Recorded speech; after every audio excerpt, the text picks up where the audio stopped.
Oh, welcome back to another Meals of the Week. My 10-year-old son's having a chicken and mayonnaise sandwich. My husband's having a microwave pizza in a sandwich. I personally think that's disgusting, but it made me laugh because I saw a thing on Facebook that said that English people will put anything in a sandwich, like pot noodle, pizza, anything goes in.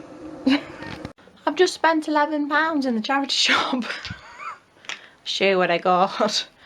I took Pudge with me, my oldest, who's 10, and he likes cooking, so he wanted these, so I got him 100 sweet treats and puds, and it's Mary Berry.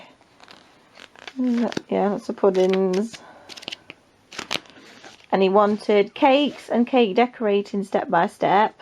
That was £1. And he said to me, oh, this will come in handy for doing birthday cakes for me, so we'll see. And everybody likes a cake, didn't they? So these are these cooking books, even though I bought them for him. I'm going to give them in a minute. The Cook's Recipe Collection, he wanted this one as well. Which, oh, see, I think some of this looks very disgusting. But he wanted it. But I'm a cake person anyway, right. DVDs I got The Secret Garden. It's not the remake, it's the proper one. I've got the book The Secret Garden, and in spring I wanted to read it, and I thought, oh, wouldn't it be nice to watch the film as well? So I was glad that this was in the charity shop, so I was like, okay, we'll get that. 50p it was, and like I say, it's the proper one, it's not the remake. I'm falling for a dancer. I'll be down in a minute, Pinky, hang on! Falling for a Dancer. I love this. I love it. I love it. That's a very young Colin Farrell.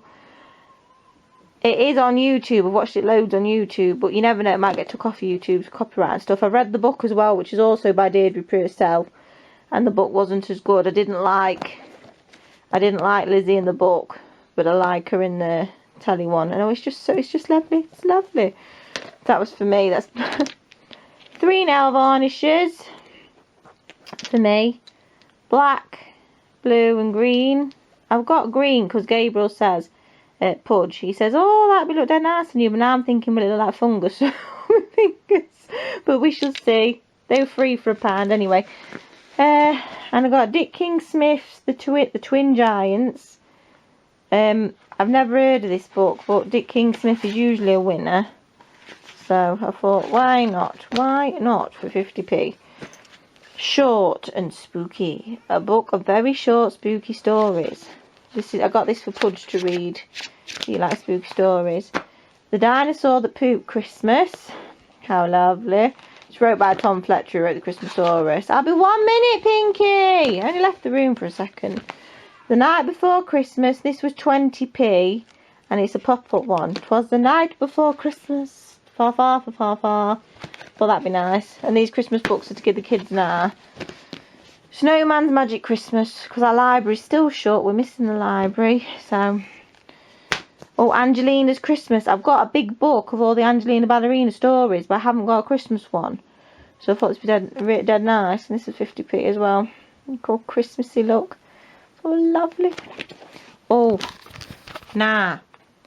I did say Pinky had got enough for Christmas. But then I saw this. Look, when I come in, Pudge had to come straight up the stairs and put it in here so she didn't see it. And like, you've heard me going, Pinky, I'll be there in a minute. So she's about. So I don't quite know how I'm going to transfer it to here, to where it needs to go to be wrapped for Santa.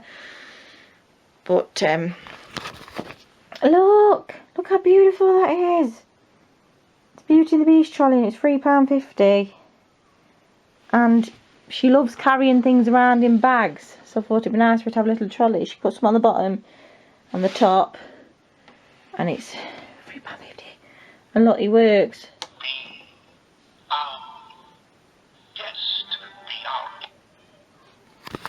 Nice is that? I forgot to say, I also got this from charity shop. It's a Jacqueline Wilson, My Sister Jodie. It's a hardback. We haven't got this one. So, and we love Jacqueline Wilson, as you know. So I was like, right, I'm having that for 50p. I don't tell you on pence, no. Tomorrow we've got it's bird flu season. So by DEFRA guidelines, we've got to put the chickens in their outside run and not let them free range around the garden anymore until the bird flu is gone. And I'm worried they'll get bored while they're getting used to just being in the run and not free ranging around the garden like they normally do. So we're making them these fruit kebabs to hang up in their run to give them something to peck. You can leave one if you want, because they'll peck it, or you can take it if you want, it's up to you. We're putting grapes, bit of strawberry, and we're going to put some apples on it for them to peck and give them something to look at and peck. We're hanging them up tomorrow, but we're doing it now because I've got to nip to that church that hands out food tomorrow, unless it's raining, in which case I'm not going. So we're doing them now. We're going to put them in a bowl in the fridge, and then tomorrow morning we'll hang them in their outside run to try and make their first day in chicken lockdown a bit easier for them. So this is tea. It's new potatoes, carrots, mush peas, broccoli, and these are fish fingers, but instead of being, it's alright with poke, it's my plate.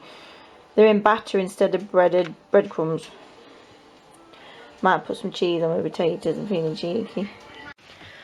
I was meant to be going to the church today because they're handing out food. It's the first time they've done it since October, and it's the last time they'll do it this year.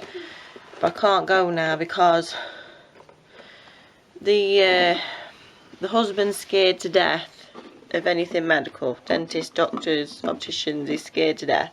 No, I'm not trying to go. No, you're not, darling. No. This is how bad he is. It took a suspected heart attack a couple of years ago for him to actually get registered at the doctors up here. But I can't say for his privacy, it's nothing major, but I rung up a couple of months ago about something, and they wouldn't see him because, you know, only COVID matters at the minute. So it's got worse, so now he has to be seen, which is very annoying, because if they'd have just seen him months ago, it never would have got this far. So he's been up all night, not sleeping because he's frightened, and then he's just said to me, I'd rather you didn't go to the church and rather you stayed at home so that you're here. You'll definitely be here when I come back. And if I need, because I ain't got a phone, you see, but I can send him a message on Messenger on the tablet thing if I'm here. So he says, and also if you're here, I can message you while I'm in the waiting room so I don't run out, because I can't go with him because of COVID. I can't go. Alright, Pinky. Got Pinky with me. Yeah. And then this afternoon, Pinky's got her preschool jabs. All my kids have had their jabs. You know, the immunisations. Darling. But I don't feel remotely good about it today. I think the preschool ones are the worst because they're not a baby, so they're not going to just cry and forget all about it, but they're not old enough to understand yet.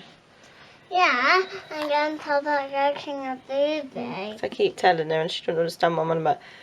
And also, with this COVID business and them trying to push this vaccine on us, it's making me question everything, and I don't feel educated enough either way to make it, you know, and if you try and have a conversation with anybody about the COVID vaccine or normal vaccinations, people just go nuts at you either way. Nobody will have just a balanced discussion with you about it. And the other reason is when I had my preschool jabs, I had a really bad reaction to it all those years ago. None of my boys have had a bad reaction to it, but I'm thinking because she's a girl, will she have a bad reaction to it? So I'm not feeling remotely good about it. It's going to be one of those stressful days where hopefully nothing's as bad as we think it's going to be, and it'll all be alright. But I can't see me doing anything fancy for tea. It'll be something easy. So who knows why I'm attempting to do a meals of the week.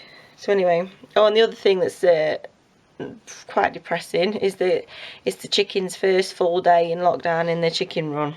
So nobody's happy so far today. So we'll just see what happens. Hopefully nothing's going to be as bad as we think it's going to be. Mommy. Just it'll be easy food, I imagine. Dinner for a take Pinky for a jabs is tuna, tomato and beetroot sandwich.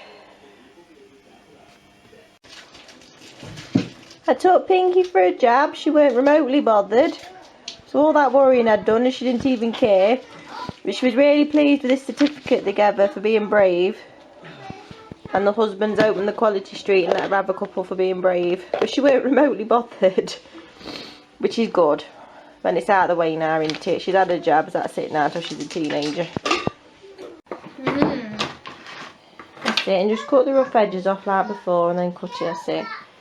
Because Pinky's jabs went so much better than we thought, we're making cheese straws out of this Mary Berry book. And we're also making, hang on, there's some meringues that the husband's made that have just come out. We're also making fork biscuits. So if you can see it's a dot in there. That the Richardson Simple Living on their YouTube channel, they did these on their homeschool cookery video. And they're in this book as well, so I thought, oh, let's give them a whirl, but we've done chocolate ones. Mommy. Me not wanting you, got this poo-soo. I've done cheese jacket potatoes with a bit of salad for tea. I only decided at the last minute we was going to have them because it's been that kind of day. So I pinged them in the microwave first and then put them in the oven to crisp up a little bit. So they'll not taste as well as they normally do if you just shove them straight in the oven, but like I say, that's the kind of day it is. And I've had two, I'm not ashamed. I've got a stinking cold now. I feel dreadful. Pinky seems to be coping okay with the jabs, but I'm going to keep an eye on her tonight anyway, in case she gets fever or anything. I'm going to end it there. I don't know how long the video is or not. That's the trouble when you're filming over a few days, you don't know. I know I haven't made it a whole week, but I never do on these meals of the week. I never last a full week. And I just got to my job and Daddy said I can have some chocolate out of my job and yeah. Yeah. So see you next time with a brand new video. Brand new my video. Bye bye. Bye bye.